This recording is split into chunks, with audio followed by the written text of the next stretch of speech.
Onto the phone line now and speak to the head of public affairs at the West African Examination Council, John Kapi. We're grateful to have you here on the line. Good morning. Good morning. And thank you very much for your time. Welcome to the Morning Star. My pleasure. Thanks for having me. Thank you for joining us. So the BECE has started, right? It started yesterday. From where you said, how has the first day been? Thank you very much. Good morning to your listeners. The first day actually went well. We were able to get our material to our examination centers. Every single candidate who registered for the examination and was at the examination center had the opportunity to write. The little hitch on our part was that some material arrived a little late at the examination centers, but that did not prevent the children from writing. So I'll say largely day one went well.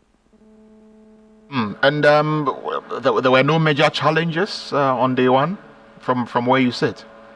No, from where I said there were no major challenges. The challenges will come if, for example, there are shortages of material or material don't arrive, or maybe there are certain things that prevent the children from being able to write. But as we speak, there hasn't been any report from any quarters indicating that anybody was unable to write the examination.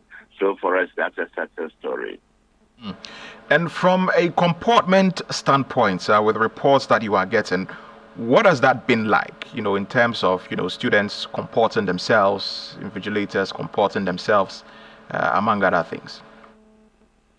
Luckily, from the reports that we've received, the candidates did a good job. They comported themselves. There are no reports of any candidates who had anything that was not allowed on the examination hall.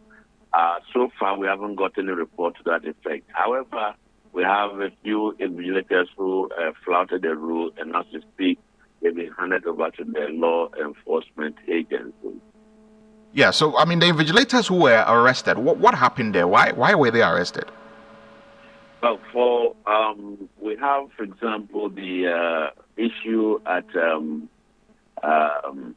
Gini, where two invigilators were arrested. They had on them mobile phones with which they took snapshots of the question papers and posted the same on a WhatsApp platform that they had.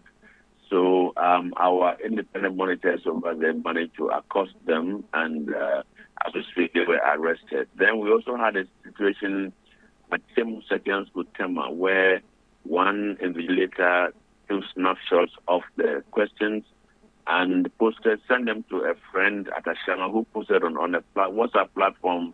They named Apollo Lord for BECE 2024. So this guy has been arrested. He would help us to apprehend this other person who is the kingpin as far as this Apollo Lord thing is concerned. In the BECE municipality, there's a school there where also we picked up 3 teachers. The school is Save Our Souls. It's not BECE, so we picked up 3 teachers who were also involved in one form of malpractice or the other.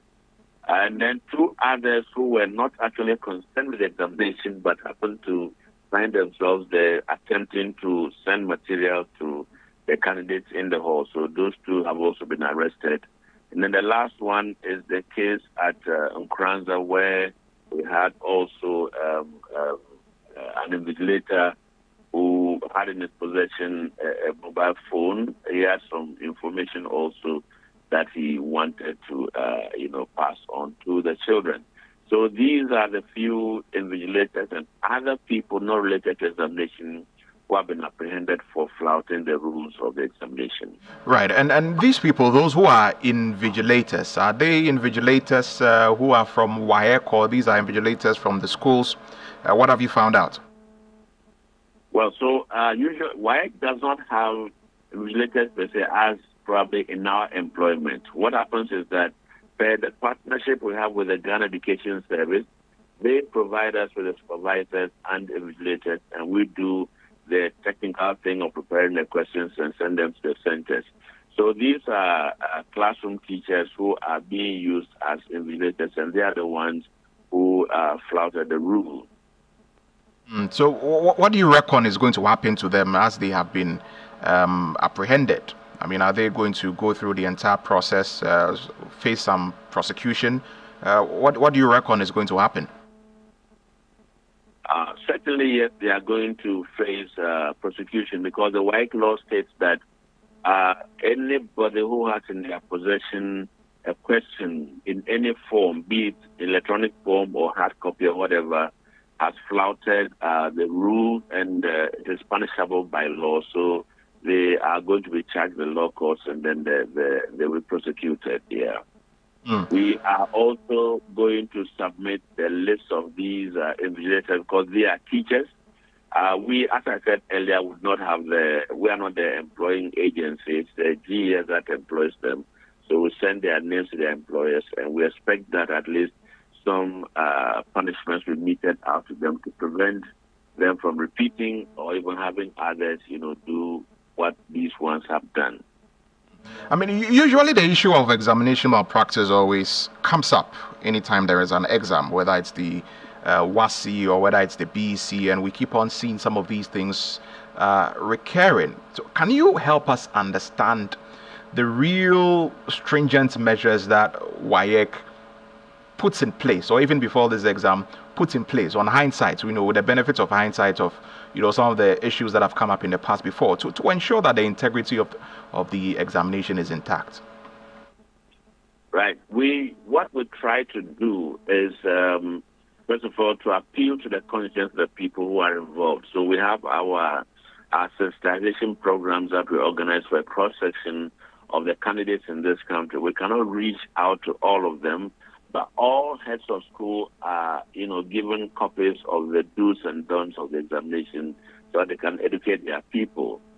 We've also had the opportunity of, having some media engagements where we have tried to educate the general public, parents and guardians on the do's and don'ts, what they can do to assist us to have credible examinations. Before examinations begin, there are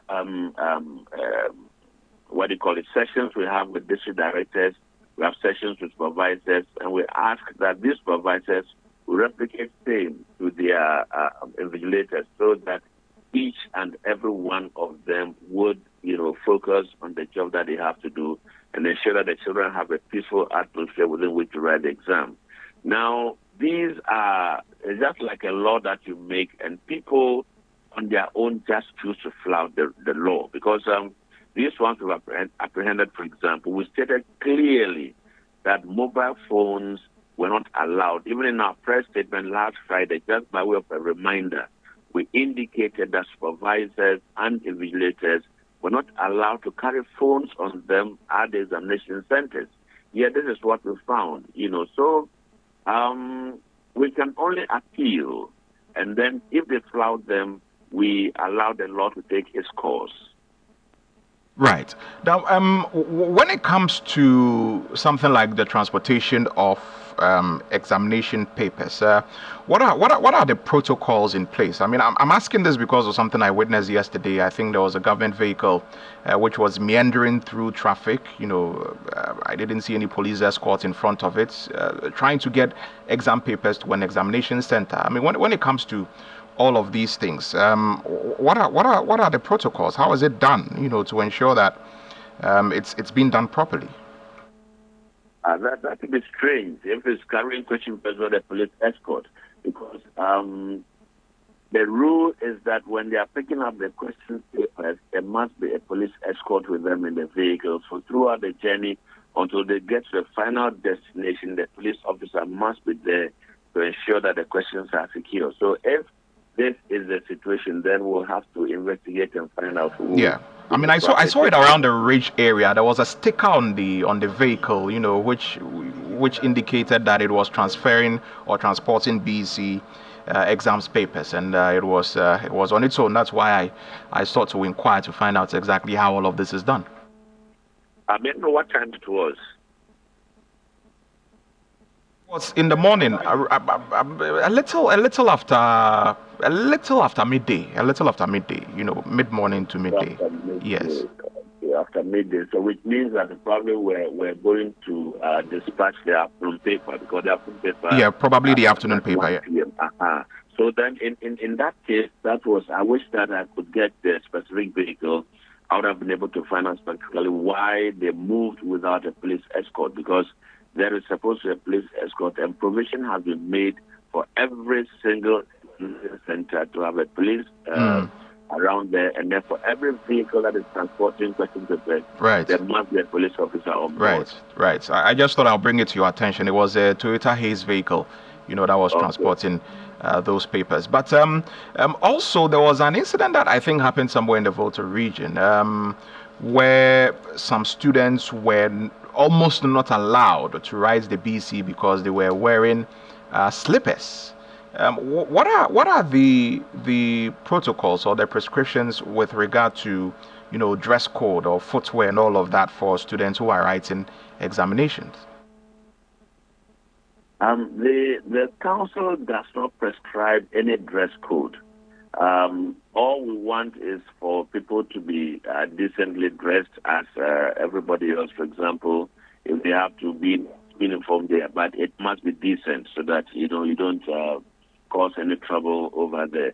Now, what we frown upon is they having in their possession any foreign material. Now, what I gathered, I also heard this, and I wanted to find out what exactly caused this situation. I'm told that previously they've had situations where some of these candidates have carried on them foreign material which they stuck in their socks or in their shoes and all of that. So this time around, for the entire week that the examination will be ongoing, they've advised that their candidates come to school in sandals without any socks, so then their feet can be seen clearly, and then there will be no sign that they fitted anything anywhere. So I think that in the schools, so this is across the board. I mean, with every single over 500,000 BECE candidates, every single one of them has to wear sandals. we haven't made that rule. What I'm told is that some schools have said this to their candidates.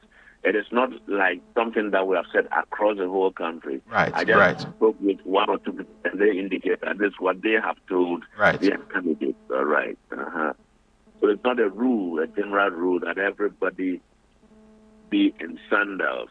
No. Right. So, I mean, they need to be decently dressed. I mean, in this particular instance, they were wearing slippers, and I think one of the directors of education, I'm told, had to intervene to allow them to write the paper. Yeah, I saw it myself. I read it in the dailies this morning, and I thought that, in fact, it is against the rule for anyone to prevent a candidate from writing the exam, except that a candidate's behavior is dangerous to the rest of the candidates in the examination hall or at the center. And even that one, if they are able to quarantine this person, he is allowed to write the examination, and afterwards they allow the law to take its course. So, I mean, for dress code, I don't think that should be a reason for which somebody should prevent them from writing an examination. No. Okay, so that means for a peculiar reason, if a candidate is unable to, say, have the sandals and they are wearing slippers, or for one particular reason they're unable to properly adhere to the dress code, once they are duly registered, no one is to prevent them from taking the exam, correct? Absolutely. I've been to some areas where, for the senior high school, they even asked to wear bathroom sandals to come and write the exam. I found it funny, but that's what they did in order to prevent them from, holding material on them into the examination hall. But then at least they were properly covered. I mean, they had their pairs of trousers, their shirts on, neatly tucked in. There were some areas they even had them not to tuck in just so that they don't hide anything. I mean, these are ways by which they locally are trying to prevent any forms of malpractice or having the candidate, hold things on them. But I think that there should be a human face to all of this. But is there a generally accepted standard that everybody has to comply with with regard to trying to curb this issue of examination malpractice? I mean, coming from WAEC, because I mean, I know, for example, before you go into the exam hall, you are searched to make sure that there is nothing on you, and then you get in. Is that it, or what are the other protocols that everybody generally, apart from the additions that other schools, depending on where they are, add to prevent examination malpractice? What is the general one? So the general rule is that first of all, they should be thoroughly searched. So we always advise that there should be at least one or two female teachers around to search the females. The males can also search the male candidates. They are not supposed to carry anything on them.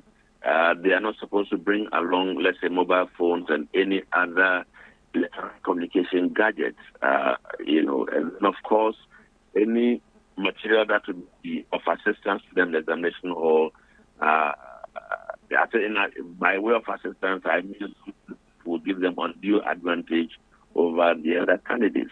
Apart from that, we don't set any rules. Now, I think my suspicion is this, that I've been to some places where in my rounds in the examination hall, I've found candidates with material on them, and the invigilators kind of felt embarrassed because they thought that they had done the thorough search that they had to do.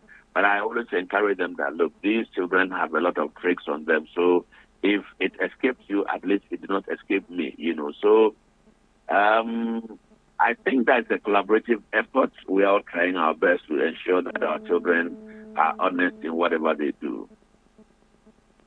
Right, and speaking of some of these tricks and things that they do, what are some of the surprising, if I can describe it as such, ways that you found out that students employ to be able to engage in examination malpractice? I mean, in the past, leading up to even this particular exam. So what are some of the very weird, if I can describe it as such, things or tactics that they employ? Now, we have, for example, the female candidates. They have another lining of their uniform below. So she's wearing maybe, let's say, a green dress, all right. But beneath the green dress is another lining that even when she lifts the one on top, you still see that she's in uniform, all right. Now, so the lining beneath is where they will write all manner of things. And then, so when they come, you search them physically, they have nothing on them, but on the dress, there's some kind of writing. There are others also who would cut the pair of shorts that they have. It's a double kind of material you have there. So there's a way by which they can put something in there and then put their belts on it. So when they come to search them, you don't find anything. But when they sit down, they loosen the belt, they're able to pull this out of their shorts. And then also, even with the sandals, there are some people who put the paper flat in the sandals, wear them, and then, buckle them so nicely. As they walk, you don't see them. They're not in socks, nothing. But under the foot, as they are walking, there's paper that is stuck over there. There are some also who, they wear the necktie all right. With a necktie, there's some space in between, at the back of it. So they just simply push the paper up nicely, fold it nicely, and push it up there. So when they come again, you search, there's nothing on them, but they have the paper on them. Then sometimes also they would leave the books or papers at the urinal or the washroom. So in the course of writing, they excuse themselves, they want to use the washroom. You can't stop them from doing that. They go there and then make some little reference and come back. So there are a whole lot of things that these people can get engaged in when it's time for examinations. Interesting stuff. But I want to believe that there are adequate steps that have been taken to curb all of this and stop it. Oh, yeah. So usually what happens is that once we know all of this, when we are, briefing the supervisors and the invigilators, we tell them that these are some of the ways by which the children cheat. So when they start, we expect that where they have an assistant supervisor, they go around all the washrooms and ensure that there are no books or papers, scattered over there. And each time they go out and they are coming in, they should be searched again so that they, don't sneak anything into the hall. with the case of mobile phones, I think that it is just maybe some lapses on the part of our invigilators. They may not have searched them adequately, and that's the reason they're able to sneak in with the mobile. Right. So today is day 2, right? They're writing two more papers today. What would be your expectations, and even moving from today till Friday when they are now on the exams? What would be your general expectations? Well, looking at the one, we have arrested two. Let's say these are 5, 7, 8, about 9 people arrested on day 1 only. These are supposed to be exam officials and 2 outsiders who were there. What our expectation is that people should take a cue from this and desist from trying to do anything that will cause them, to fall into the hands of the law enforcement agencies. We also want to appeal to the conscience of all the legislators, all the supervisors, all teachers, headmasters, that look, these children have gone to school. We want to bring up honest people who can go further and become our future leaders when we are old and out of the system. They must start with honesty. So let's allow them to do independent work. We also want to plead. I said this on Friday. I want to repeat it today that motorists, let's be careful when we come across these children. They are vulnerable. There are some of them who may never have even moved independently, but once they are in the examination mood, some kind of excitement.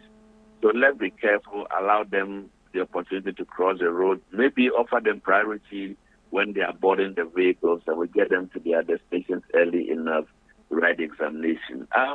There have been situations where some candidates who are maybe asthmatic or maybe they are ulcer patients or something like that go to the examination center without their medication, mandatory medication. We want to appeal to parents to ensure that these children have these medications on them so that when there's any attack, they can easily be taken care of. Very well. We're grateful that you've spoken to us here on the Morning Star. Very grateful. It's my pleasure. Thank you very much. And you've just heard us speak to the head of public affairs for the WAEC, that's the West African Examinations Council. And there's still more to come here on the Morning Star. We'll speak to a teacher anonymously. This is a teacher who witnessed some examination malpractices in an area yesterday. We'll find out from him exactly what he witnessed. Good morning, sir. Welcome to the Morning Star. Good morning. Thank you very much for your time. Of course, for the purposes of this conversation, we'll keep you anonymous. We understand that you are a teacher, right? Yes, please. Yes, sir. And there are some peculiar situations that you witnessed with regard to examination malpractice. Tell us about it. What did you see and where did you see it? All right. Good morning once again, and good morning to your listeners. I am a teacher, but where exactly the examination malpractices is going on, I don't teach in that particular school.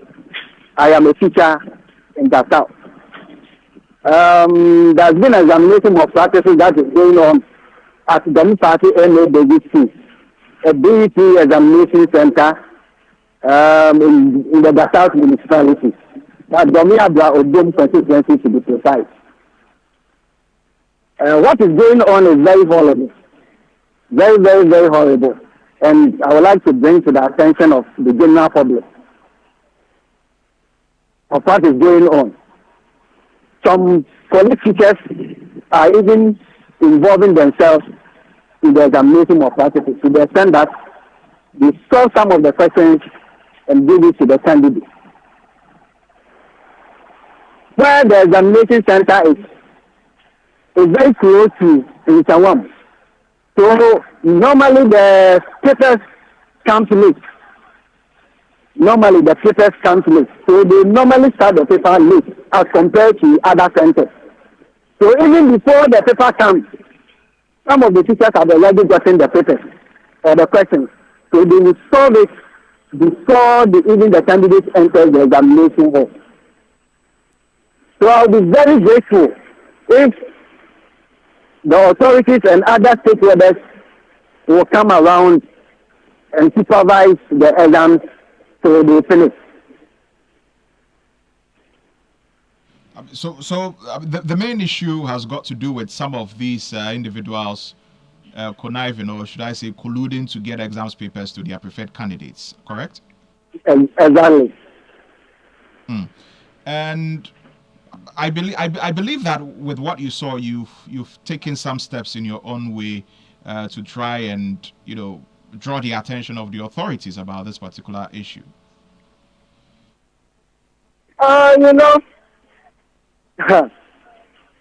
It is very difficult. It is very difficult. What I have done is to bring to the attention of the media. Right. So I believe that if the media comes in, all these things will stop. Right. Right. But you mentioned that you don't teach at that particular school, but are you yourself one of the invigilators for this BECE, or this is something that you just observed?